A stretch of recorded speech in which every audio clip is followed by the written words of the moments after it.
ইমামুল মুআজ্জিরিন আল্লামা মুহাম্মদ ইবনে সিরিন রাহমাতুল্লাহি আলাইহি তা'বিরুল ইয়ানা নামক কিতাবে লিখেছেন, কোন আল্লাহর বান্দা বান্দি যদি 17টি স্বপ্ন দেখতে পারে তাহলে অবশ্যই বুঝবে সে এই দুনিয়ার জমিনে ধনী হবে। আল্লাহ তাআলা তাকে টাকা পয়সা গাড়ি বাড়ি ধন দৌলত দান করবে, তার অভাব অনটন দুঃখ কষ্ট দূরীভূত করে দিয়ে, হতাশা দূরীভূত করে দিয়ে ইনকামের মধ্যে বরকত দিয়া ভরপুর করে দিবে।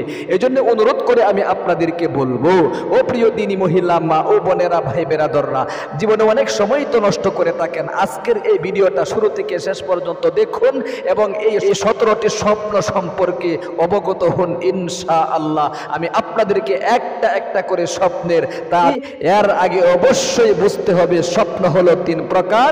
এই 3 প্রকার স্বপ্ন কি কি আমি সেই বিষয়টা আপনাদেরকে আগে বর্ণনা করিতেছি। প্রিয় দিনী ভাই এবং বোন, স্বপ্ন হলো 3 প্রকার। এক প্রকার স্বপ্নকে বলা হয় খাবে রহমানি, আরেক প্রকার স্বপ্নকে বলা হয় খাবে শয়তানি, আরেক প্রকার স্বপ্নকে বলা হয় খাবে জেহেনি। খাবে রহমানি মানে আল্লাহ রাব্বুল আলামিনের পক্ষ থেকে যদি কোনো আল্লাহর বান্দা বান্দিকে স্বপ্ন দেখানো হয় তাহলে বুঝতে হবে তার ভালোর জন্য এটা দেখানো হয়েছে। কারণ আল্লাহ রাব্বুল আলামিন কখনো তার বান্দা বান্দিকে অকল্যাণের জন্য স্বপ্ন দেখান না, তার ভালোর জন্য দেখায় স্বপ্ন আল্লাহ তাআলা। সুতরাং আপনি কিভাবে বুঝবেন যে আল্লাহ রাব্বুল আলামিন আপনাকে স্বপ্নে দেখাইছে? অবশ্যই কিন্তু আপনি বুঝতে পারবেন যদি স্বপ্নটা দেখার পরে ঘুম ভাঙার পরে আপনি অনেক আনন্দিত হয়ে যান, আপনি আনন্দে নাচতে থাকেন, অর্থাৎ আপনার মনটা যদি উৎফুল্ল হয়ে যায় ঘুম ভাঙার পরে, অবশ্যই আপনাকে বুঝতে হবে আল্লাহ রাব্বুল আলামিন আপনাকে স্বপ্ন দেখাইছে। এরপরে আপনি কি করবেন? 2 রাকাত শুকরিয়ার নামাজ আদায় করবেন। এরপরে খাবে শয়তানি কাকে বলে? শয়তানের পক্ষ থেকে এক প্রকার স্বপ্ন দেখানো হয় আপনাকে ওয়াসওয়াসা সৃষ্টি করার জন্য, আপনার মনে কুমন্ত্রণা দেওয়ার জন্য। এরকম স্বপ্ন দেখলে আপনি কিভাবে বুঝবেন শয়তান আপনাকে স্বপ্ন দেখাইছে? স্বপ্ন দেখার পরে ঘুম ভাঙার পরে যদি আপনার মনটা ভীত সন্তুষ্ট হয়ে যায়, আপনি ভয় পাইতে থাকেন, তাহলে অবশ্যই বুঝতে হবে শয়তান আপনাকে স্বপ্ন দেখাইছে। সুতরাং আপনি একটা কাজ করবেন। মুসলিম শরীফের হাদিসের মধ্যে নবীজি বলেছেন, শয়তান যখন স্বপ্ন দেখায় আউযু বিল্লাহি মিনাশ শাইতানির রাজিম এই কথাটা একবার বলে ডান দিকে সর্বপ্রথম 3 বার থুতু দিবা, থু থু থু এরকম ভাবে। এরপরে বাম দিকে এরকম থু থু থু 3 বার থুতু দিবা, তাহলে শয়তান কোনদিন তোমাকে স্বপ্ন দেখানোর জন্য আসবে না। এরপরে 3 নম্বর স্বপ্ন হলো খাবে জেহেনি, অর্থাৎ সারাদিন যা চিন্তা ফিকির করেন, আপনি এদিক সেদিক গিয়েছেন, ঘোরাফেরা করেছেন, অমুক জায়গায় গিয়েছেন, তমুক জায়গায় গিয়েছেন, অমুক কাজটা করেছেন, তমুক কাজটা করেছেন, স্বপ্নের মাধ্যমে আপনি এটা দেখতেছেন। এরকম অনেক স্বপ্ন কিন্তু আমরা দেখে থাকি। দিনের বেলায় এটা করেছি, রাত্রে স্বপ্নে তো করতেছি, দিনের বেলায় অমুক জায়গায় গিয়েছে, রাত্রেও যাচ্ছি। সুতরাং এটা কোনো ভালো না মন্দ না, এটাকে বলা হয় খাবে জেহেনি, অর্থাৎ খেয়ালি স্বপ্ন।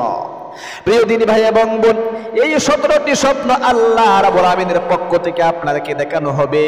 সুতরাং এই স্বপ্নগুলো যদি আপনি দেখেন বুঝতে হবে আপনি ধনী হবেন, আল্লাহ রাব্বুল আলামিন আপনাকে ধন সম্পদ দান করবে। এই স্বপ্নগুলো ব্যাখ্যা করেছেন উম্মতের মধ্যে সর্বশ্রেষ্ঠ স্বপ্নের ব্যাখ্যাকারক ইমামুল মুআজ্জিরিন আল্লামা মুহাম্মদ ইবনে সিরিন রাহমাতুল্লাহি আলাইহি তার লিখিত কিতাব তা'বিরুল ইয়ানা নামক কিতাবে।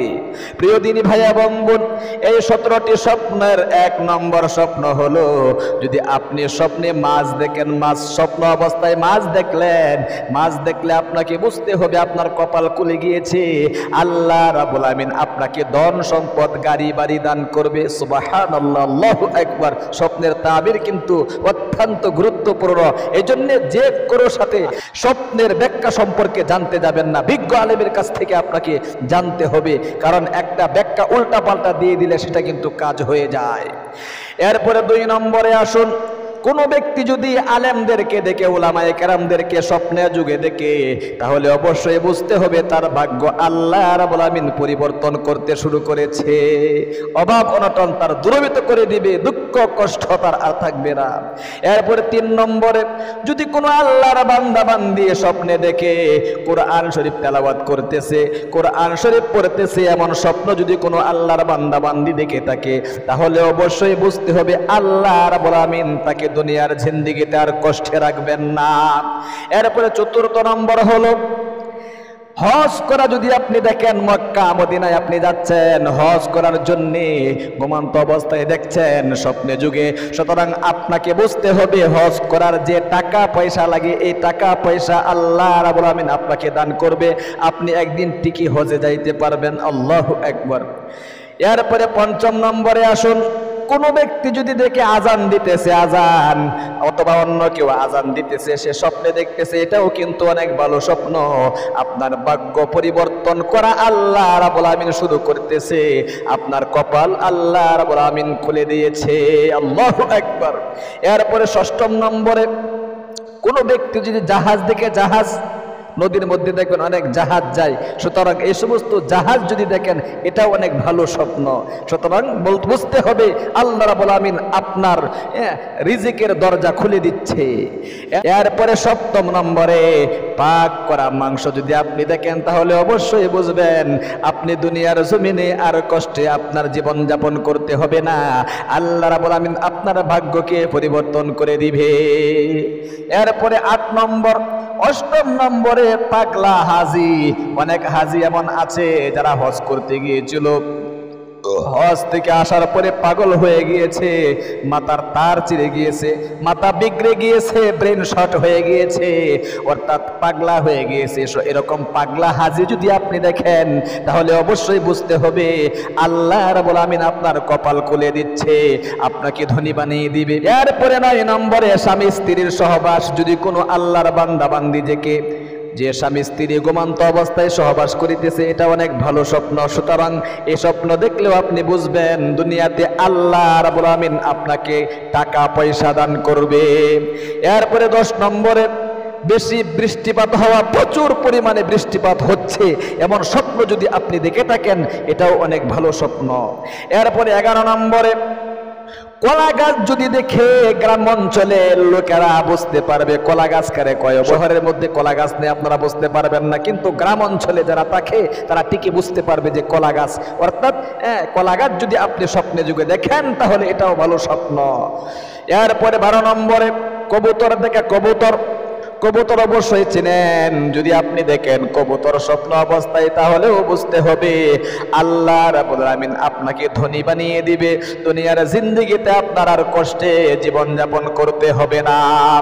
এরপরে ১৩ নম্বরে, কোন আল্লাহর বান্দা বান্দি যদি গোলাপ ফুল দেখে, গোলাপ ফুল ঘুমন্ত অবস্থায় গোলাপ ফুল যদি দেখেন তাহলে অবশ্যই বুঝতে হবে আপনার কপাল আল্লাহ রাব্বুল আমিন খুলে দিচ্ছে, আপনাকে আল্লাহ রাব্বুল আমিন টাকা পয়সা ধন দৌলত গাড়ি বাড়ি সব কিছু দিবে। এরপরে ১৪ নম্বরে, কোন আল্লাহর বান্দা বান্দি যদি ঘুড়ি দেখে, ঘুড়ি এটা অনেক ভালো স্বপ্ন, যুদ্ধের হাতিয়ার। এই জন্যই তো ঘোড়াকে খাওয়া কিন্তু মাকরুহে তানজিহি বলা হয়েছে, ঘোড়াকে আপনি খেতে পারবেন কিন্তু মাকরুহ হবে। তাহলে ১৪ নম্বর, ঘুড়ি যদি আপনি স্বপ্ন অবস্থায় দেখেন এটাও ভালো। এরপরে ১৫ নম্বরে, কন্যা সন্তান আপনার জন্ম হয়েছে আপনি দেখেন, অথবা আপনার স্ত্রী দেখে, যে কেউ একজন যদি দেখে তার কন্যা সন্তান হচ্ছে, অবশ্যই বুঝবেন আপনার দুনিয়ার জিন্দেগিতে আল্লাহ রাব্বুল আমিন আপনার কোলে দিবে। এরপরে ১৭ নম্বরে, ক্ষেতে ফসল যদি আপনি দেখেন, আপনি ক্ষেতের মধ্যে ফসল লাগাইছেন, ফসল হয়েছে, অনেক ফসল দেখা যাচ্ছে, সুতরাং এটা অনেক ভালো স্বপ্ন। এই ফসল দেখলেও বুঝতে হবে আল্লাহ রাব্বুল আমিন আপনাকে ধনী বানিয়ে দিবে, টাকা পয়সা দান করবে। এরপরে ১৭ নম্বর, বিয়ে করা। বিশ্ব নবী মুহাম্মদ আরবি সাল্লাল্লাহু আলাইহি ওয়াসাল্লাম বলেছেন, যখন তুমি সিঙ্গেল অবস্থায় থাকো তখন একটা রহমত কিন্তু তোমার উপর থাকে, আর যখন বিয়ে করো তখন কিন্তু 2টা রহমত আল্লাহ রাব্বুল আমিনের থাকে। এই জন্য আমরা অনেকেই কিন্তু মনে মনে এরকম ভাবে ভাবি একাই জীবন যাপন করতে পারতেছি না, এখন যদি বিবাহ বন্ধনে আবদ্ধ হয়ে যায়, বিবাহ করে ফেলি, বউকে কি খাওয়ামো, এটা ভুল ধারণা। সুতরাং তোমার রিজিকের মধ্যে বরকত হবে, আল্লাহ রাব্বুল আমিন তোমাকে ধনী বানিয়ে দিবে স্বপ্ন অবস্থায় যদি তুমি দেখো তুমি বিয়ে করছো। তাহলে প্রিয় দিনী ভাই এবং বোন, ইমামুল মুআজ্জিরিন আল্লামা মুহাম্মদ ইবনে সিরিন রাহমাতুল্লাহি আলাইহির লিখিত কিতাব তাবিরুল ইয়ারা নামক কিতাব থেকে কিন্তু আমি নোট আকারে লিখে আপনাদেরকে স্বপ্নগুলো বলে দিলাম। আল্লাহ রাব্বুল আমিন আপনাদেরকে এই স্বপ্নগুলো দেখার তৌফিক দান করুক। আপনি যদি এই স্বপ্নগুলো দেখতে চান, বেশি বেশি করে ঘুমানোর আগে আপনি দুরূদ শরীফ পাঠ করবেন, ইস্তেগফার পাঠ করবেন, ইনশাআল্লাহ দেখবেন আল্লাহ রাব্বুল আমিন আপনাকে শুধু এই স্বপ্নগুলো নয়, এমনকি বিশ্বনবীর সাথে সাথে আপনার সাক্ষাৎ হয়ে গিয়েছে, মুলাকাত হয়ে গিয়েছে।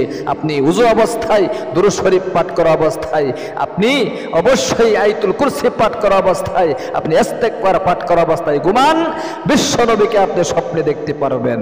তাহলে ভালো থাকবেন, সুস্থ থাকবেন। আর আমাদের ইসলামিক এই চ্যানেল থেকে এরকম গুরুত্বপূর্ণ ভিডিও দেখতে অবশ্যই চ্যানেলটাকে সাবস্ক্রাইব করে পাশে থাকা বেল আইকনটা অন করে রাখবেন। যারা ভিডিওটা দেখেছেন অবশ্যই একটা লাইক দিবেন এবং একটা কমেন্ট করবেন। আসসালামু আলাইকুম ওয়া রাহমাতুল্লাহি ওয়া বারাকাতুহু।